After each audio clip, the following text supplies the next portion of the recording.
Hey guys, how's it going? Hope you're doing well. My name is Crown, and today I'm going to read you some very interesting stories that I hope that you're gonna love. And now, without further ado, let's go!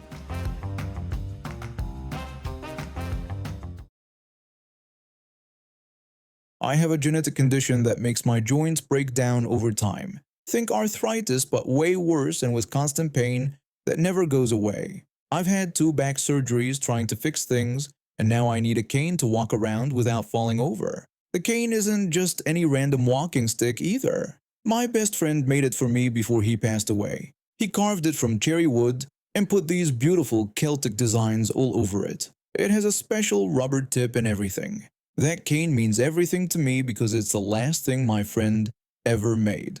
So anyway, it was the day before Thanksgiving and my brother and I went to Walmart to get last-minute stuff for our family dinner. But you know how it is, pumpkin pie, spices, snacks, all that good stuff.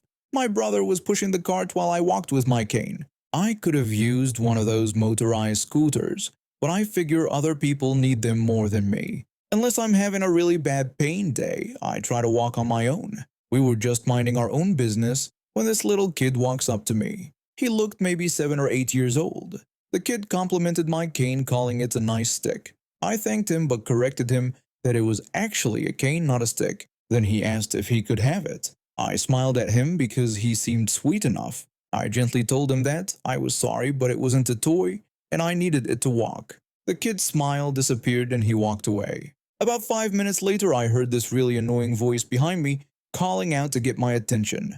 I turned around and saw the most stereotypical, entitled woman you could imagine. She had that "I want to speak to your manager" haircut and this mean look on her face like someone had personally offended her entire family. Karen demanded to know if I had just told her son he couldn't have my cane.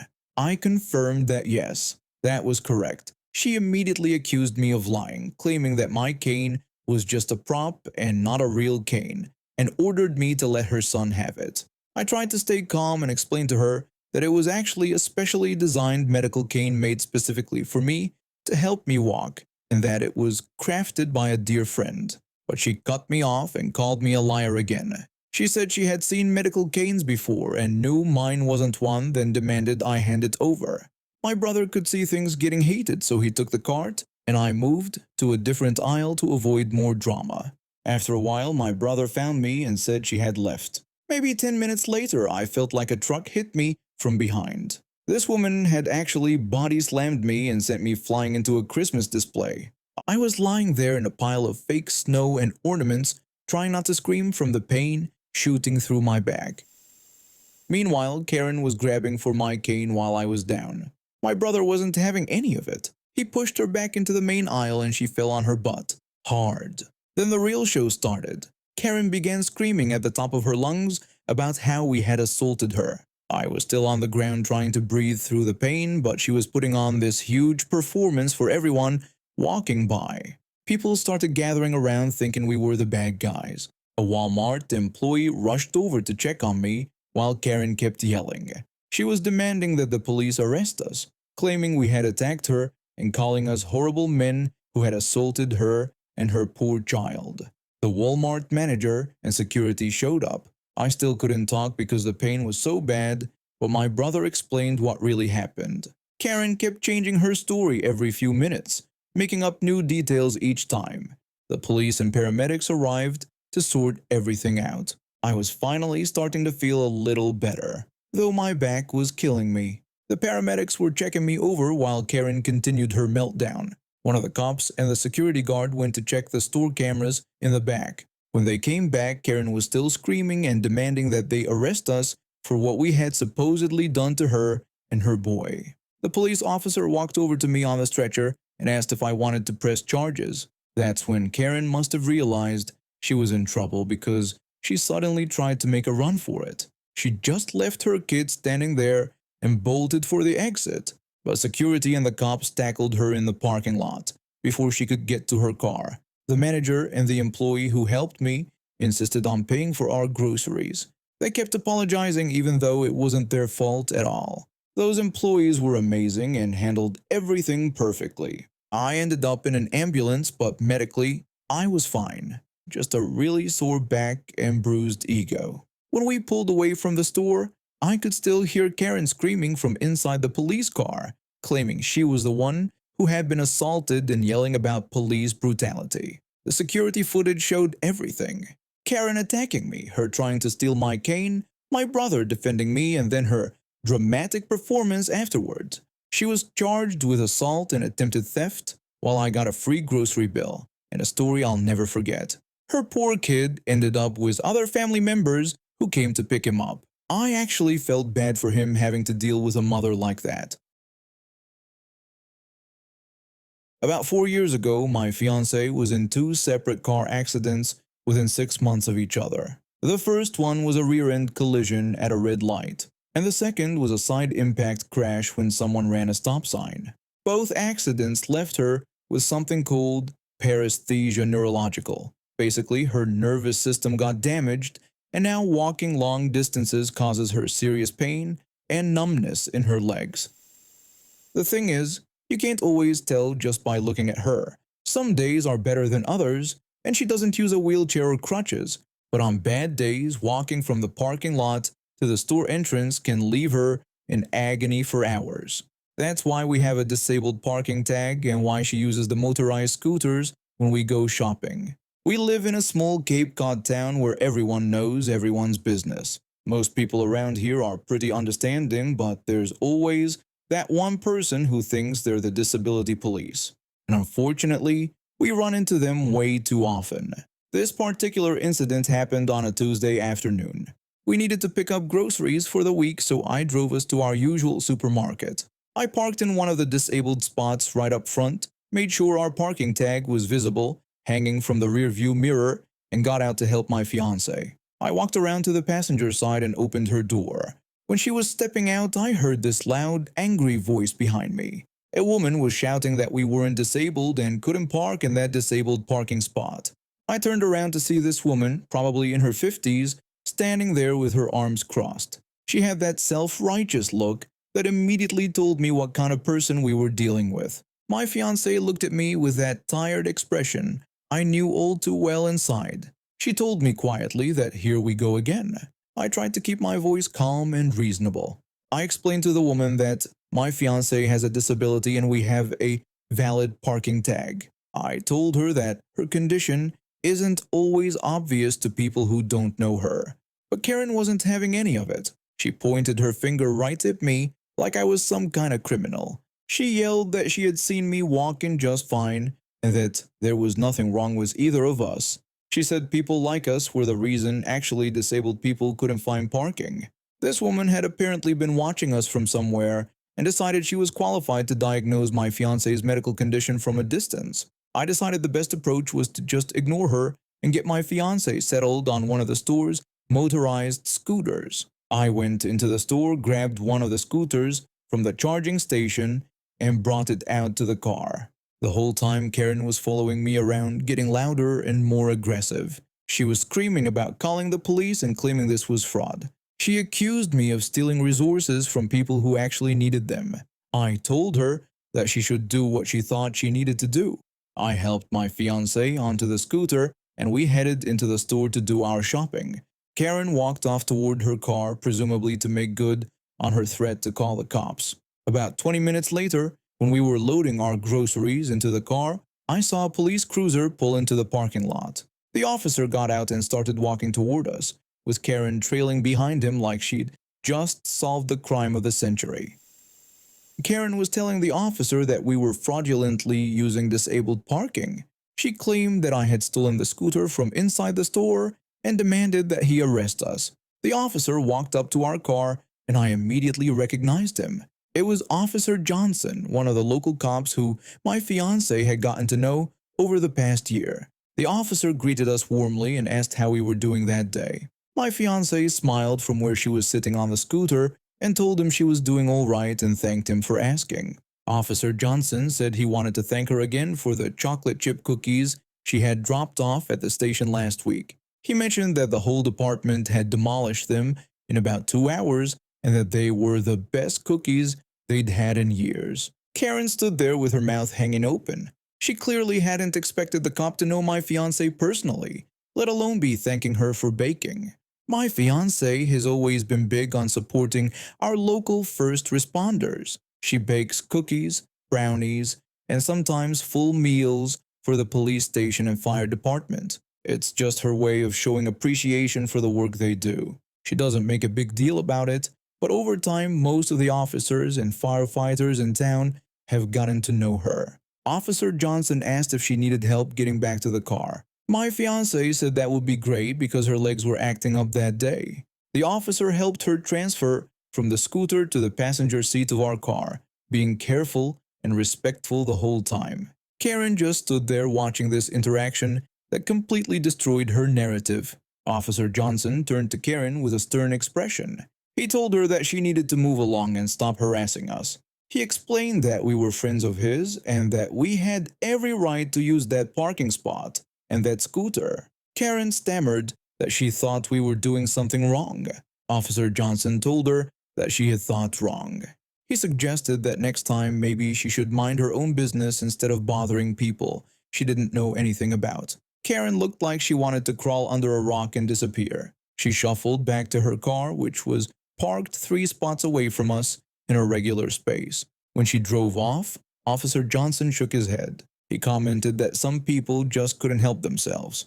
I agreed and mentioned that, unfortunately, this wasn't the first time we dealt with this kind of thing.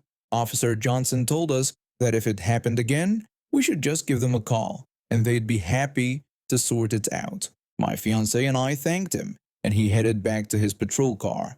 When I was helping my fiancée get comfortable for the ride home, I started laughing about the whole situation. I joked to my fiancée that it was a good thing she'd been bribing the police with baked goods. My fiancée laughed and protested that those weren't bribes, they were thank you gifts. We both started laughing when I returned the scooter to the store. I've been working at the same tech company for 8 years, slowly climbing the ladder from junior developer to senior engineer. The pay was decent, and I lived modestly in a small apartment, driving the same reliable Honda Civic I'd bought used 5 years earlier. But there was one thing I've been dreaming about since college: owning a motorcycle. Every weekend I'd see groups of riders cruising down the highway, and I'd imagine myself among them, feeling that freedom of the open road.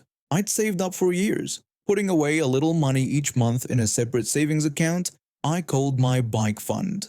By Christmas of last year, I finally had enough. Around Christmas time, I decided to treat myself to a brand new motorcycle. I've been eyeing one for years, and it felt like the perfect time to finally make that dream come true. I figured I'd use one of my unused credit cards for all the gear, gas, and other expenses that come with owning a motorcycle. Little did I know that my Christmas surprise would turn into a thrilling adventure, one that I couldn't have predicted. I made a few online charges from reputable retailers to get all the necessary gear and prepared for an epic 900-mile road trip. Everything seemed perfect until about a week after my trip, I received a fraud alert from Bank of America. The text messages detailed the last 5 charges, all of them from gas stations. At first, I wasn't too concerned since I had indeed made those charges during my trip. However, the next day I received a call from Bank of America's fraud department. The bank representative told me they had noticed some unusual activity on my credit card account. She asked me to verify some charges that totaled $2,100. My heart skipped a beat when I heard that amount. I told her that was impossible because I couldn't have made those charges on my motorcycle trip. The representative assured me that they would investigate immediately and get back to me. Thankfully, they refunded the disputed amount, and they also contacted the 2 retailers involved. They issued me a new credit card, and I breathed a sigh of relief, thinking that the matter had been resolved. I was almost certain that I'd encountered a credit card skimmer at one of those gas stations. However, when I thought the ordeal was behind me, about a month later, another suspicious charge appeared on my credit card statement. It seemed that some retailers had a Visa agreement that allowed them to force charges through even with old credit card numbers. Frustration bubbled up within me when I realized I wasn't out of the woods yet. Determined to uncover the truth, I called the first retailer. The automated system recognized my phone number and greeted me with familiarity. This was strange since I had never even heard of this company before.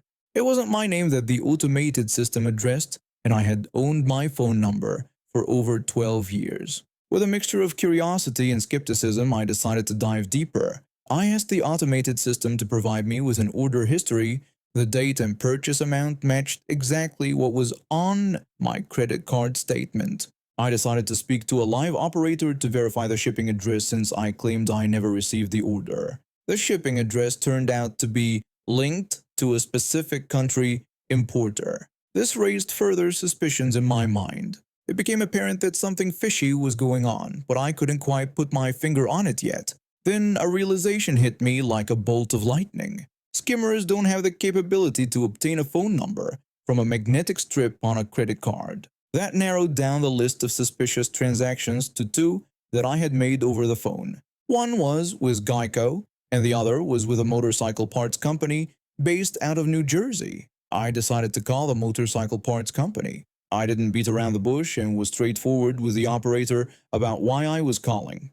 I told her that I believed someone used my credit card to make unauthorized charges with their company, and I needed information about the transaction, specifically the phone number used. The operator, a bit taken aback, complied with my request and provided the phone number. It had a New Jersey area code.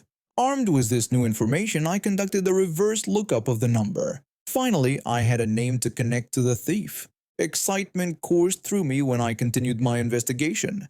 I managed to find her on LinkedIn, and her profile listed the motorcycle parts company as her employer. I was getting closer to unraveling the mystery, and it was clear that this entitled fraudster was about to meet her match. The next step was to call the company, and when luck would have it, she answered the phone again.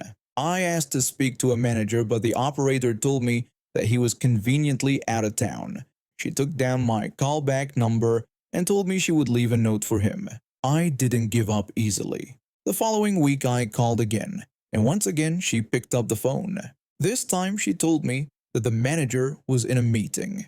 It was becoming evident that she was recognizing my phone number and deliberately screening my calls.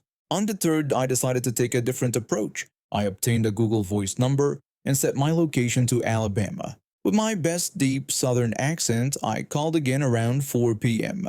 I told her sweetly that I had been talking to the manager earlier and we got disconnected, and asked if she could patch me through to him again. To my delight, she agreed, and I finally managed to get a hold of the manager. I laid out my case and presented the evidence I had gathered. He seemed genuinely shaken and betrayed. It turned out that the thief was none other than the customer service manager.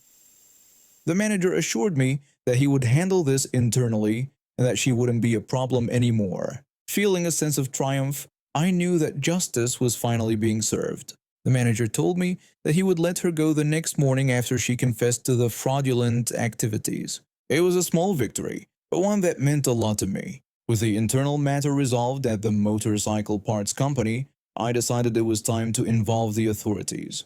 I headed down to my local police department to file a report, armed with all the evidence I had collected. The detective on duty raised an eyebrow when I presented my case and told me that I had practically handed her to them on a silver platter. She took my statement and all the evidence I had gathered and told me that she would forward it to the appropriate New Jersey precinct so they could file charges against the fraudster. Over the next few weeks, I eagerly awaited updates from the police and the legal system. It was a bizarre turn of events from my simple desire to enjoy my new motorcycle in peace during the holiday season. When the legal process unfolded, I received a call from the detective in charge of the case. She told me that the fraudster had been arrested and was facing multiple charges related to credit card fraud and identity theft. Her crimes had not only targeted me but potentially many others too. But the story doesn't end there. About 2 months later, I got another call from the detective. She told me I wasn't going to believe what they had discovered. When they searched the fraudster's apartment, they found a whole operation. The criminal had been stealing customer information for over 2 years, not just credit card numbers but personal details, addresses, even social security numbers from dozens of customers. I asked her how many people the thief had scammed, and the detective said at least 40 that they could confirm so far. She explained that the fraudster was selling the information to other criminals too, and that my investigation had basically brought down an entire identity theft ring. It turned out that Karen, when I'd started calling her in my head, had been running this scheme from her position at the motorcycle parts company for years. She'd target customers who called in with large orders, especially those who seemed unfamiliar with motorcycle parts and might not notice fraudulent charges right away. She figured most people wouldn't put in the effort to track down small fraudulent purchases. A few weeks later, when I received a letter from the district attorney's office, Karen had been sentenced to 3 years in prison and ordered to pay restitution to all her victims. But here's the kicker. Because my investigation led to uncovering the larger operation, I was eligible for a reward from the state's fraud prevention program. They sent me a check for $5,000. So not only did I get justice for what happened to me, but I helped protect dozens of other people from this entitled criminal who thought she could steal from honest customers without any issues. And now we have reached the end of today's stories. Thank you for watching, and see you next time.